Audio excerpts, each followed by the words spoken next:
Alright guys, so I just wanted to take a minute and talk about getting started with pigs.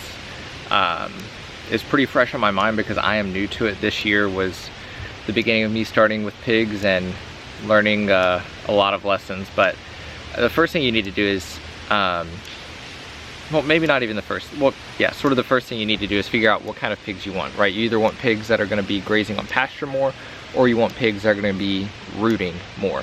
And so for me, because I'm trying to clean up the woods and get rid of, you know, some of the trash that's out there, I wanted pigs that would root, so that's why I went for Berkshire pigs. There were a couple others that I had looked at, but these I was able to get. I want some lard from them as well, so they were a good choice for me. The next thing that you're going to need is some sort of physical barrier to contain the pigs. And that is not electric fencing. So your physical barrier needs to be something that the pigs cannot just push through on their own. So I've got, this isn't what I use, but there's some chain link here, right? That's something that could be used. And then woven wire is another thing that could be used, which is, I believe, over here. Maybe not. I have woven wire somewhere. This is what happens. I have woven wire somewhere. But you're gonna want some sort of physical barrier that they cannot break through. And that is so that you can train them to your electric fence. And I would do this regardless of what anyone says about, okay, they're trained to electric, they're not trained to electric. You're putting them in a new environment. They're gonna be stressed out. They're going to do things that are not normal for them. So an example of what I would do, right, is previously I had set up the woven wire inside of here, and on the inside of the woven wire I set up my electrical netting. And so you're going to put the electrical netting close to the perimeter of the woven wire so that if they push through the electrical netting once it's electrified, they're not going to be able to get through it, because they have a barrier on the other side until they learn what to do whenever they hit it, which is back up, not run through it. So the next thing that you're going to need is, depending on how you're keeping them, if you're keeping them the way that I am, the next thing you'll need is an electrical netting of some sort. This could be this netting, this could be poly rope, it could be poly wire, it could be a lot of different things. But this is the Premier One hog netting, which has worked really well for me. And I have 3 of these now. One of them I use for the goats sometimes, but 2 of them are what I use to keep the pigs inside of all the time. Because I have 3 pigs and one just wasn't enough to give them enough space to kind of roam around and do what they want. Plus, having 2 lets me kind of expand them a little bit where I can have them in the sun sometimes, in the shade sometimes. So that's something else that you'll need. But when you have electrical netting, you need some way to be able to charge that electrical netting. So I have my fence energizer right here. There's a lot of different ones that you can get.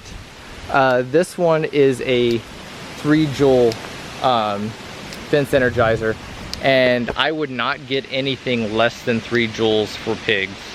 I had some that were like 0.1, 0.2, and the pigs just didn't care and they pushed straight through it after they got to a certain size, because it just took more, you know what I mean, power to really shock them the same way.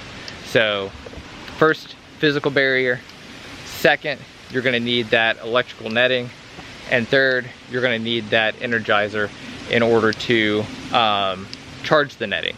So you'll want all of this stuff before you get your pigs.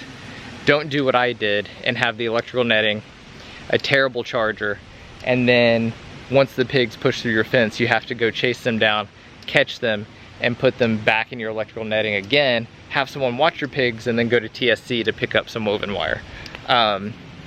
It's not what you want. It is very stressful, very, very stressful. The next thing that you're going to want for your pigs is, depending on where you're keeping them, it'll be good to have this anyway, is some way for them to cool off, because they're not able to sweat and cool off the same way that people do. So normally what they do is they're going to create a wallow in the ground with some mud, or they just want to get into the water. So here's the stock tank that we have, that we just fill up with water if they're in an area that's getting a decent amount of sun. Right now, they're way over there. You can see this little dark section here. They're mostly shaded there. So I don't have the stock tank with them right now, but this area gets an okay amount of sun, but it was also really hot last week. So sometimes you're just gonna need something like that to be able to help you so that your pigs can be happy and healthy. And then you're going to need some sort of, I'm jumping around a little bit here, so I apologize. You're gonna have your charger, but you're gonna need some sort of wire, right, to run your charger to where your netting is. And so I have these fiberglass rods with insulators on them that I'm running over here. But before I had this set up, which it's gonna get replaced, so it's easy to, you know, put down and pick back up, I just had them running to these yellow insulators like this one right here that you can see on the tree. And so I was going from tree to tree and then hitting the netting from there. But I didn't have enough wire to be able to do that from here the way that I was gonna need to. So I ended up using these rods instead. So you're gonna need a way to be able to transport that electricity from the Energizer to the netting. The next thing that you're going to need, most likely, is a rubber mallet, which I don't have handy here, but you know, a little stick, rubber head on the end, just to whack these fencing rods into the ground. And then, possibly the most important part is you're gonna need some sort of watering system. So my watering system is this blue food grade barrel with the top cut off of it. I used to use T-posts, but then I realized I should be using the trees. So I wrapped the ratchet strap around the trees to keep it stable. I put 2 cinder blocks on the ground to set it on top of to also help keep it stable, and I spread them out as much as I can. And there's just this little nipple here. Oh, thanks for the demo. Yeah, just that little nipple there that that they use to get the water out. So you're gonna need some sort of watering system like that. The next thing I would say is you're going to need some sort of shelter. So if you're gonna have these pigs in the middle of a hot field in the summer, you're going to need some sort of shelter for them so they can get in the shade and cool off. For me, I don't need that because my shelter is built in, right? You could be in a situation where your water is sort of built in. It wouldn't be best practice to have them just wallow around in a creek all the time, because you'll destroy your creek. But my shelter is all of these trees that are giving them cover and helping them stay cool over here. So my shelter is already built in to the ecosystem that I have. Sometimes there's some areas like down the hill here where they didn't have as much shade. Luckily that week it was cool down there, so I didn't have to worry about it too much and put the stock tank down there and all of that. It was rainy and it was 15 or 20 degrees cooler, so it really was not that big of a deal.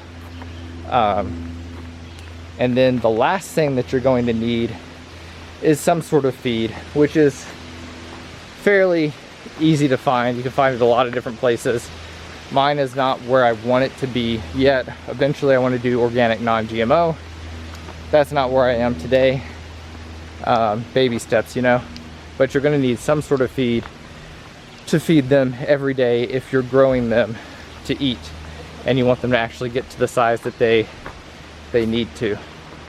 That is, if you're, you know, kind of have the same pig system I have. If you're going to do Idaho pasture pigs or coonies, I think maybe it's a little bit different. I don't know about that specifically, but here's the feed that I have, and you're going to want to buy a bunch of it at a time.